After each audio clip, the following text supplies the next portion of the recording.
მშვიდობისა საქართველოს დღეს 14 ნოემბერი უყურებთ კურიერს 9 საათზე. პრაიმ ტაიმის მიერ გამოქვეყნებულ დოკუმენტს, რომელიც ოპოზიციამ ბრიუსელიდან მიიღო, ეხმაურებიან მმართველ პარტიაში მათ შეფასებით აღნიშნული წერილი კიდევ ერთხელ ცხადყოფს, რომ რევოლუციურად ქცეული ნაციონალური მოძრაობა ფინანსურ და პოლიტიკურ მხარდაჭერას იღებს ბრიუსელიდან. მმართველ პარტიაში აცხადებენ, რომ ეს არის მორიგი დადასტურება იმისა, რომ ოპოზიცია ქვეყნის გარედან იმართება.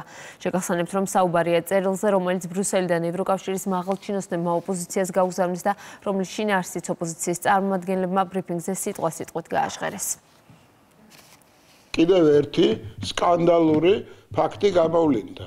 ინსტრუქცია მიიღეს და ზუსტად იმ სიტყვასიტყვით წაიკითხეს ის წერილი, რაც ჩამოუვიდათ როგორც სახელმძღვანელი. შემდეგ მათ მხარს უჭერენ სხვადასხვა განცხადებებით, პოლიტიკურად მხარს უჭერენ და ფინანსურად მხარს უჭერენ. ვერ შევალ ამ შეფასებაში, ნამდვილად არ მაქვს ინფორმაცია არც ბრიუსელის განცხადებასთან, არც ოპოზიციის შეფასებებთან დაკავშირებით. მე ვამბობ ჩვენს პოზიციას მშვიდობიან პროტესტთან დაკავშირებით, რომელიც სამწუხაროდ დააზიანა 4 ოქტომბრის იმ პროვოკაციულმა რევოლუციურმა სცენარმა.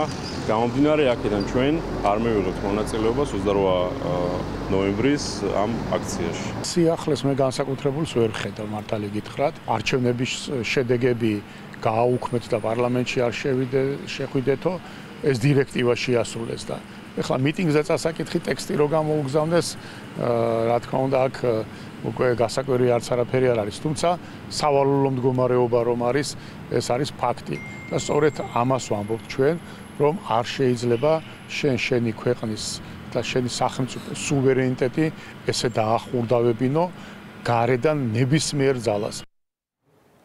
გიორგი გახარიას 20 ივნისის ეპიზოდზე აღკვეთის ღონისძიების სახით პატიმრობა დაუსწრებლად შეეფარდა გერმანიაში ემიგრირებულ ექს-პრემიერს პროკურატურა თანამდებობრივი უფლებამოსილების და გადამეტებას ედავება. მანამდე გახარიას პატიმრობა შეეფარდა ჩორჩანას ეპიზოდზე. ორივე საქმეზე ყოფილ პრემიერს პროკურატურამ ბრალი 2 დღის წინ წარუდგინა. გახარიას ინტერესების დამცველი ამბობს, რომ სასამართლოში ბრალდების მხარემ არასაკმარისი მტკიცებულებები წარადგინა და რომ საქმე პოლიტიკურად მოტივირებულია.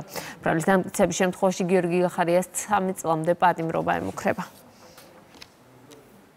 რა თქმა უნდა, ეს იყო თავიდან ბოლომდე შეთითხნილი საქმე, ეს არის პოლიტიკური მდგენელი. 20 ივნისს თითქოს ორგანიზება გაუწია ადამიანების ჯანმრთელობის განზრახ-მძიმე დაზიანებას, ოღონდ ამ დანაშაულის ამსრულებელი დადგენილი არ აქვთ. მათ შორის ბრალის დადგენილებაში უწერიათ, რომ გიორგი გახარიას ფაქტობრივად არ გაუწია რეზინის ტყვიების გამოყენების ბრძანება, მაგრამ ადამიანებმა რეზინის ტყვიების გამოყენების შედეგად მიიღეს მძიმე დაზიანება. საკუთარი თვალით ვიხილეთ ყველამ შესაბამისი ნაბიჯები, შესაბამისი მოქმედებები.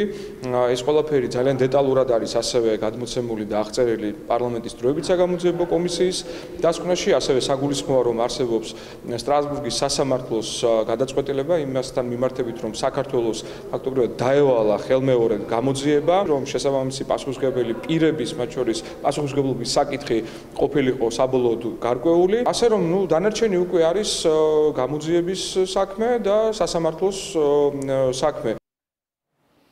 ხორვატიაში თურქეთის სახანძრო თვითმფრინავი ჩამოვარდა შემთხვევას პილოტი ემსხვერპლა. AT820 ტიპის ხანძარსაწინააღმდეგო თვითმფრინავი ქალაქ ზაგრებში ტექნიკური მომსახურებისთვის 12 ნოემბერს გაემგზავრა. მომხდარს უკვე გამოეხმაურა თურქეთის პრეზიდენტი რეჯეფ ტაიპ ერდოღანმა დაღუპული პილოტის ოჯახს მიუსამძიმრა. თურქული სამხედრო სატვირთო თვითმფრინავის კატასტროფის შედეგად დაღუპული სამხედრო მოსამსახურების სამშობლოში გადაასვენეს. თურქეთის თავდაცვის სამინისტროს ცნობით დაღუპულებს სამგლოვიარო ცერემონიის შემდეგ დაკრძალავენ. შეგახსენებთ, სიღნაღის მუნიციპალიტეტში საქართველო-აზერბაიჯანის საზღვრიდან 5 კილომეტრში თურქულმა სამხედრო თვითმფრინავმა ავიაკატასტროფა 11 ნოემბერს განიცადა. ბორტზე 20 სამხედრო იმყოფებოდა, უბედურ შემთხვევას ვერავინ გადაურჩა. თვითმფრინავის ჩამოვარდნის მიზეზს კი ქართველი და თურქი ექსპერტები იკვლევენ.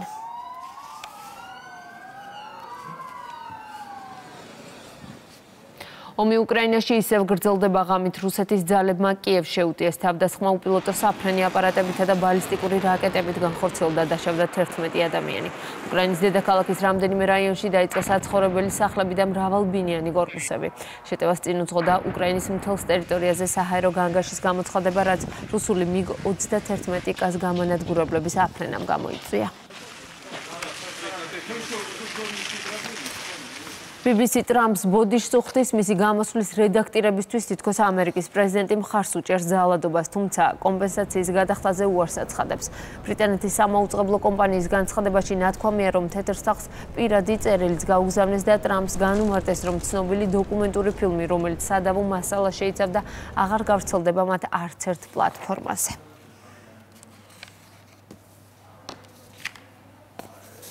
რუსთავში სტუდენტური სტაჟირების პროგრამის მართე შენი ქალაქის ახალი ეტაპი დაიწყო. რუსთავის მერის ეს ინიციატივა უკვე მეხუთე წელია ხორციელდება და ქალაქის მართვაში ახალგაზრდების ჩართვას, შემდგომში კი მათ დასაქმებას ისახავს მიზნად. მართე შენი ქალაქის მონაწილე ახალგაზრდების სტაჟირების პროცესში მერის ყველა სამსახურის მუშაობის სპეციფიკას ეცნობიან. ამ ახალგაზრდული პოლიტიკის მეშვეობით მუნიციპალურ სამსახურებში უკვე დასაქმდა პროგრამის მონაწილე 50-ზე მეტი ახალგაზრდა. მართე შენი ქალაქი არის ძალიან საინტერესო პროექტი, რაც ყველაზე მთავარი არის ჩვენ ანუ სტუდენტებს გვაძლევს საშუალებას, რომ ჩვენ დასაქმების პროცესი უფრო საინტერესო გახდეს და მოგცეს საშუალება, რომ დავსაქმოთ სხვადასხვა პროექტებში. მართე შენი ქალაქი არის ერთ-ერთი წარმატებული პროექტი ჩვენი გუნდისთვის, ასობით ახალგაზრდა ჩართული ადგილობრივი თვითმმართველობის განხორციელების პროცესში, რომლის ფარგლებშიც ეცნობიან მუნიციპალური სტრუქტურის მუშაობას, სხვადასხვა სამსახურებთან აქვთ აქტიური კომუნიკაცია და რა თქმა უნდა ჩვენთვისაც მნიშვნელოვანია მათი მოსაზრებები და რეკომენდაციები. გორში დამსახურებული მწვრთნელის ნუგზარ სხირელის ხსოვნისადმი მიძღვნილი მემორიალური ტურნირი გაიმართა. საერთაშორისო შეჯიბრი წელს მეხუთე ჩატარდა. მაშინ მონაწილეობას ქართველ მოჭიდავეებთან ერთად სპორტსმენები საფრანგეთიდან, ისრაელიდან და სომხეთიდანაც იღებდნენ. ნუგზარ სხირელს 13 ნოემბერს 80 წელი შეუსრულდებოდა. წარმატებას უსურვებს ყველა ბიჭებს. ვინც კი სპორტში არის, ძალიან მიხარია, რომ ესეთი აჟიოტაჟი არის აქ. და დიდი მადლობა მინდა გადაუხადო ყველას. ვინც კი აი ორგანიზატორებს, ვინც კი რაღაცა გააკეთა იმისათვის, რომ ეს ტურნირი შედგება.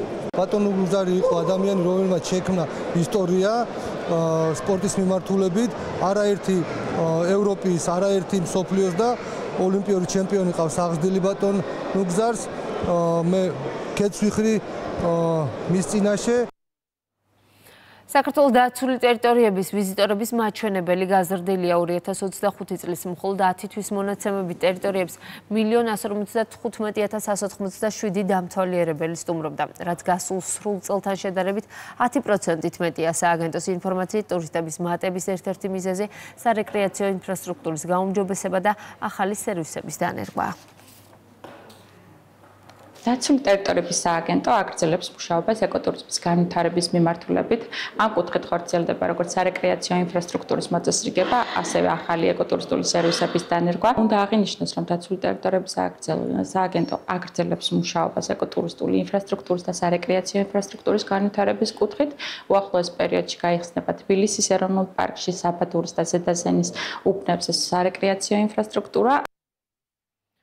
თბილისში საახალწლო განათებების მოწყობა მიმდინარეობს. კონსტრუქციები და მანათობელი ბაგირები უკვე მოეწყო ბორის პაიჭეძის ქუჩასა და გრიგოლ რობაქიძის გამზირზე. საახალწლო ილუმინაციების და დეკორაციების მოწყობა დაგეგმილია თბილისის 10-ვე რაიონში, 90-მდე ქუჩასა და 30-მდე სკვერში.